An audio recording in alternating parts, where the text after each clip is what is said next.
Joining us today is one of the characters of the Allegheny Highlands. We've known him for almost 40 years. He's Chef Michel Galand, the chief cook and bottle washer, the excellent cook and owner of Cafe Michel. Thank you very much for joining us today, Michel. Oh, thank you. You're very welcome.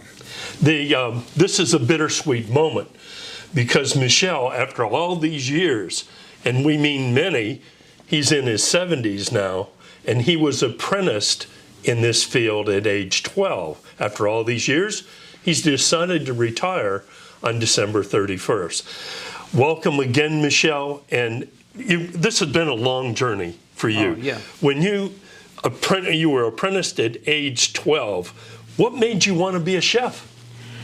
Well, my father was a chef. My uncle was a chef. Hey, you know, you always say, well, I would like to be like you, Daddy. Well, that was certainly an honor. And then after years of learning, and you told me, it's not just cooking. You actually, being an apprentice, you had to learn how chickens were killed and beef was produced to be able to prepare. I mean, this is a pretty thorough... We did about almost everything, you know. Apprenticeship was not only cooking. I mean, it was part, you have to feed the pig, you have to go pick up the herb on the garden, I remember, put the laundry on the line because we have room for the guests. And we have to leave the basket of laundry and go up to the third floor and whatever. We have to do everything. And the only way we can make a little bit of money is to go pick up the luggage of the customer and bring it to the room, and they give me a tip. Well, speaking of that, I believe customers at Cafe Michel have enjoyed, at least to some extent, you have an extensive garden every summer, don't you? Oh, yeah. So they've enjoyed some of them? I remember I was in Covington. We used to I got a tomato plant on my patio. And I was going tomato like crazy. It was unreal. They were talking about farm to restaurant. I would do that. We do that I did that all my life. Well, and so you made it in the 70s. You made it to the Homestead, and you were cooking there. What made you decide you could create your own restaurant? I mean, I just imagine if I went to France right now and I had cooking experience, I would, it takes a lot of self-confidence and knowledge to just say, oh, I'm going to start my own restaurant. What gave you what was the impetus for you creating your own restaurant here? My job, my idea of life, I want to be the chef of the Homestead. That was my dream. I loved the hotel. And I asked the chef one day, I said, Chef, when are you retired? And Chef Albert looked at me and said, what that question for? Well, I would like to get your job. At least you were frank. Can you look at me? I said, not anytime soon. That was it. So I decided someone told me it was a restaurant for rent. So I jumped in it. I didn't have any money. So my best friend from the White House gave me $4,000. And the value of my car was $2,000.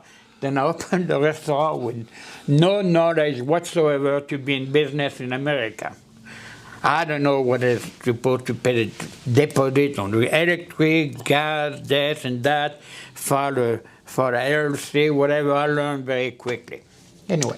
And so that happened in Covington, and you were, I mean, there were no French restaurants within 50, 70 miles, but from those moments, those are precious moments. West Rock and a bunch of other companies, plus people just from all over the region, many counties decided to come and see you in Covington. Yeah.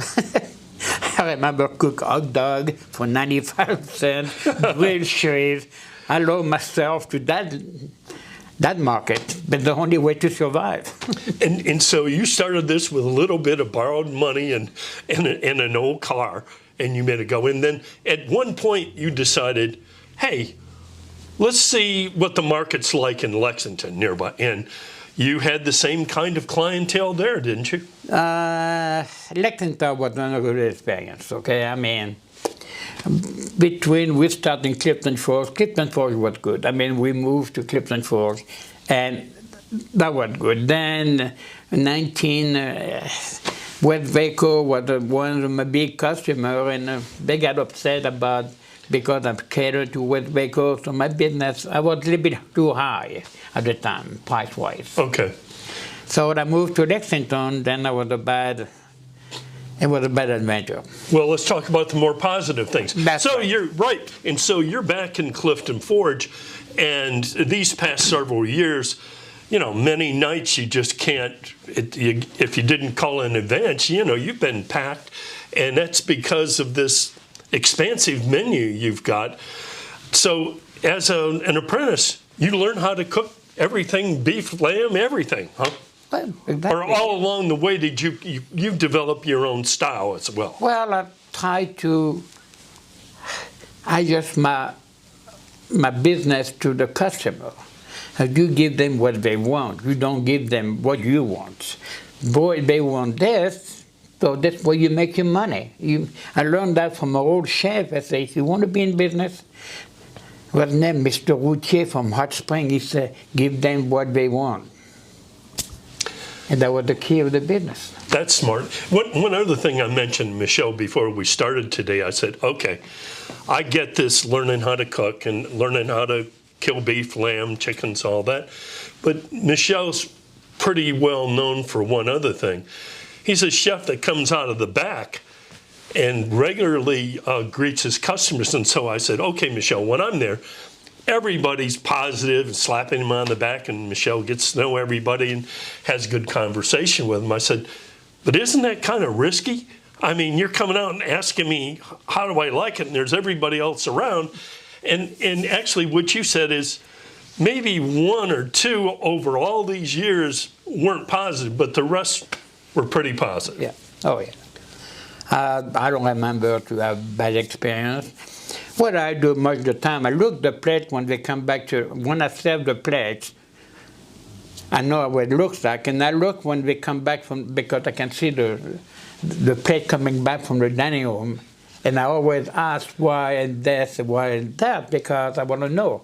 Or I say, well, it's too much food, she didn't like this. I said, fine, I mean, we correct the problem. And most of the time the plate was clean. We don't have to have a dishwasher. That's an honor, isn't it? Well, one of the questions I wanted to ask Michel, I mean, I just had 4 or 5 things in mind. I said, okay, if the president came to Clifton Forge or Allegheny Highlands, what would you cook him? I just wanted to get a feel for what he thought would be his top dish. And it was so funny. The response was, whatever he wants, whatever he wants. And so along the way, though, I believe some of the actors from the recent movie set and other quasi-famous people that have been here, you've served them, haven't you? Yeah, quite many. I've had Will Springsteen, the last one was Michael Keaton, and well, whatever I can. Elizabeth, Richard Burton, Yul Brynner, Steve McQueen. The Queen of England, Nixon, whatever. I get so many people I didn't know I cooked for. I remember cooking for the business council over the Homestead, 220 people, all the top executives of the country. That was my dream. Wow. Yeah. I mean, it's so all these years, more than 40 years cooking, maybe even 50, actually from 12 to you're 74 now, huh? Yep. Wow. Okay. We'll try to get our addition right here. That sounds like 6 decades. So, all right, we've done a little bit background now. You're going to end Cafe Michel on December 31st. What's ahead for Michel Galand? Well, it's been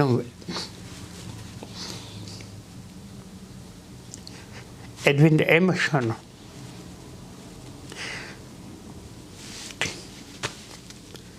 And that losing children.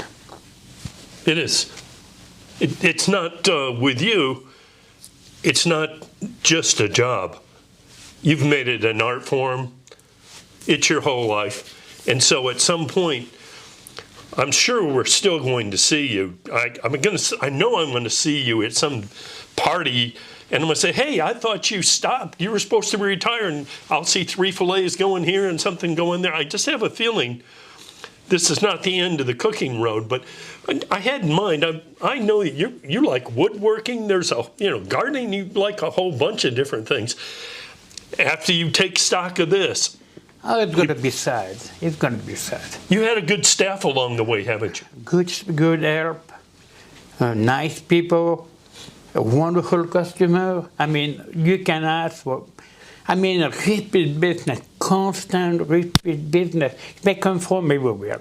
Lexington, Louisville, Salem, Roanoke, Hot Spring. Complete return coming from Dalford every year. And people, I don't remember how many people I met in my life. I mentioned, Michel, a while back that it's one thing to have a restaurant and have everybody know that you can count on a great meal. But in another aspect of this business is it's almost like an attraction. I call him a mini industry because drawing people to a small town isn't simple. Ask the people at the Masonic Theater, ask anybody, that to be able to attract people from multiple counties, sometimes they'll drive 50 miles or more to come and see Chef Michel. So I guess that's kind of hard to let go of that. It's going to be hard. Every night, especially when I left the restaurant, I was the last one to turn the light downtown. For the last 40 years. Wow. I looked at my street, I said, damn, I'm the last one leaving tonight. It's 11 o'clock. Yeah, as a matter of fact, you're the last one leaving every night.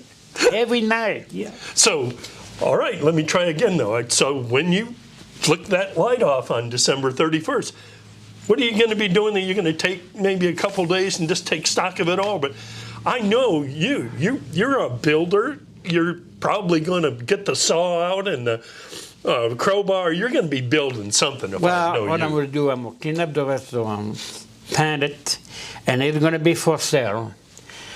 It's going to be a successful turnkey restaurant for sale.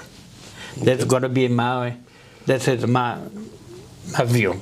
That's what it's going to be. Okay, that created another question. So give everybody, if there's a budding restaurateur out there, somebody that wants to have a restaurant, how do they get a hold of you? You want to give them a cell phone number or an email address? I will put everything on the front door, Okay. But only if someone is really interesting, don't come over and say, well, I would like I want to see the figure and this and that. I say we do a good business way to do it. I'm glad to work with you. I can help you out. We try to do the best we can. So there may be a follow-up here. I like to find a young couple, be interesting to work hard, because you're going to have to work hard. It's not going to be a given. Is it inaccurate to say that to run a restaurant like this, even 4 days a week, this is a 60 or 70 hour a week job, is it not? Uh-oh, I may have said too few hours. I work many hours. It didn't come easy, okay? That's a hard work. It is. Now I'm making good because I'm only working 25 hours a day, the week. One thing I didn't mention just before we end today is that how we ran into Michel is we had an ad salesman. We ran the Daily Review in Allegheny Highlander here, newspapers, years ago. And we sent an ad salesman up to see Michel. We wanted, he was running a good operation, wanted to see if he'd like to be in the newspaper. Well, what happened is that Michel decided he liked the ad salesman, and the next thing we know, he married Carmen Musser. And that was our ad salesman. I said, well, that's great. I'm glad you getting to know Michel. No, I'm getting married, and as a matter of fact, I'll be leaving soon. So you took my ad salesman. And she was a good ad salesman. At any rate, we thought we'd throw that little note in there. So In closing, Michel, is there anything, you've already told everybody how you feel about the business. Is there anything you wanted to say to the public in the form of a goodbye? Thank you so much. Bye-bye. That's, I don't know how to be that effective and that brief. Thanks very much for joining us. You're welcome.